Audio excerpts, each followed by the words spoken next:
The Panama Canal isn't just a shortcut, it's a lifeline for global trade.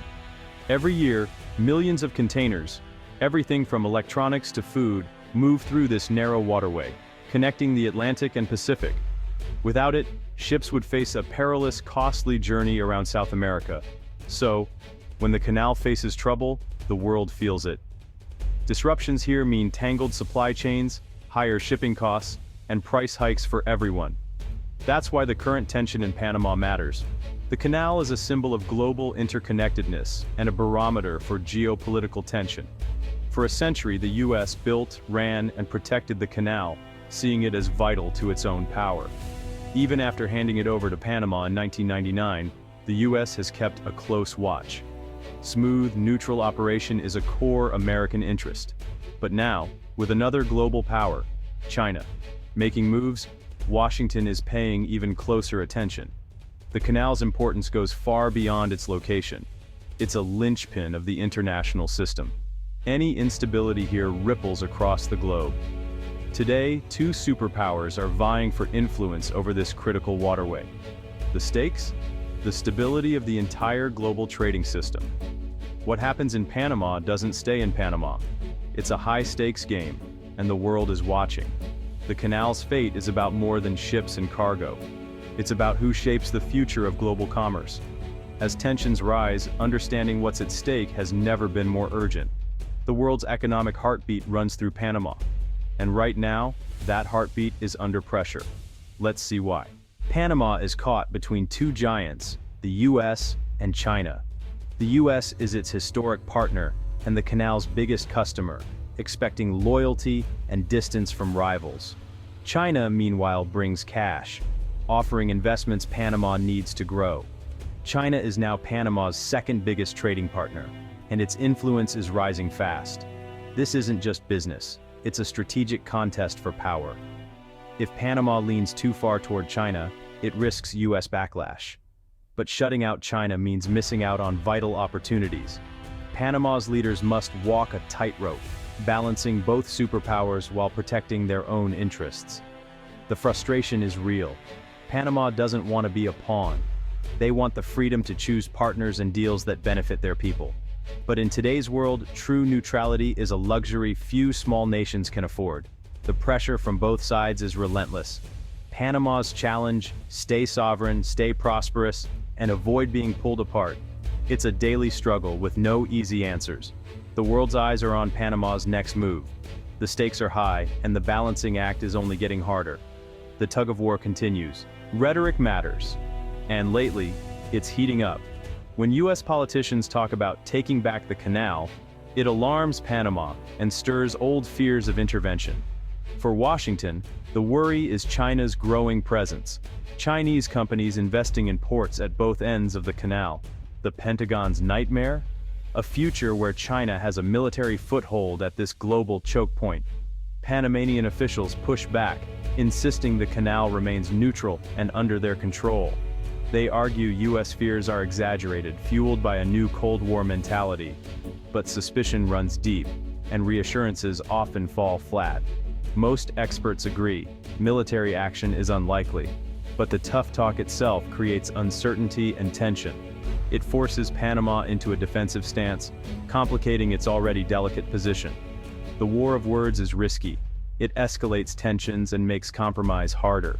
In this climate, even talk can have real consequences. The stakes are too high for careless threats. China's influence in Panama is real and growing. In 2017, Panama recognized Beijing, opening the door to a flood of Chinese investment. Major projects, ports, convention centers, bridges, followed quickly. For Panama, this was a chance to modernize and diversify its economy. China's Belt and Road Initiative promised billions in infrastructure. But the US saw these moves as strategic, not just economic, fearing debt traps and political leverage. Under US pressure, Panama recently distanced itself from the Belt and Road. Still, Chinese companies remain major players, building and investing across the country. Panama needs the economic boost, but can't afford to alienate the US. It's a classic dilemma: prosperity versus security. The US and China both want influence, but Panama just wants to thrive. The tightrope walk continues, with no easy way forward. Every deal is scrutinized, every move watched. For Panama, the challenge is to benefit from both sides, without becoming beholden to either. The stakes: economic growth, national sovereignty, and the canal's future. Panama's message is clear. We are not a prize to be won. Leaders insist their foreign policy serves Panama's interests, not those of Washington or Beijing. They're building ties with Europe, Asia, and Latin America to avoid overdependence on any one power. The goal: more partners, more leverage, more independence. A key argument is the professional, neutral management of the canal. Since 1999, Panama has run the canal efficiently for all nations. This track record is their proof. They can handle the job. The struggle is about self-determination. Panama wants to be master of its own destiny. They don't want to swap one dominant power for another. Their plea: treat Panama as an equal, not just the site of a famous canal. Let Panama be Panama. The canal faces another threat: water. Severe droughts, worsened by climate change, are lowering water levels and limiting ship traffic. Fewer ships mean less revenue, forcing Panama to raise transit fees. This angers shipping companies and the U.S., fueling criticism of Panama's management. The economic strain makes Panama more vulnerable to outside influence. The country needs massive investment to secure the canal's future. The U.S. complains about fees, but hasn't offered real help. China, meanwhile, is ready to fund big projects. This gives China leverage and complicates U.S. efforts to push back. Panama's economic needs are urgent. Money talks. The canal's future depends on finding solutions, not just pointing fingers. Water and money are now at the heart of the geopolitical struggle. The stakes are higher than ever. The U.S. faces a choice: stick or carrot. The stick means threats and pressure, reviving old doctrines and warning Panama away from China. But bullying could backfire, alienating Panama and the region, and pushing them closer to Beijing. China would love to be seen as the respectful partner, while the U.S. looks domineering. The smarter path? The carrot. Treat Panama as a partner, not a pawn. Offer real investment, listen to concerns, and work together on solutions. Compete with China by being a better partner, showing up, investing, and building trust. The U.S. must adapt, offering a compelling alternative, not just demands. Countering China requires respect, not just rhetoric. The choice is clear: old playbook or new partnership. The future of U.S. influence in the region depends on it. For Panama, the best partner is the one who helps, not the one who threatens. The world is watching which path Washington will choose.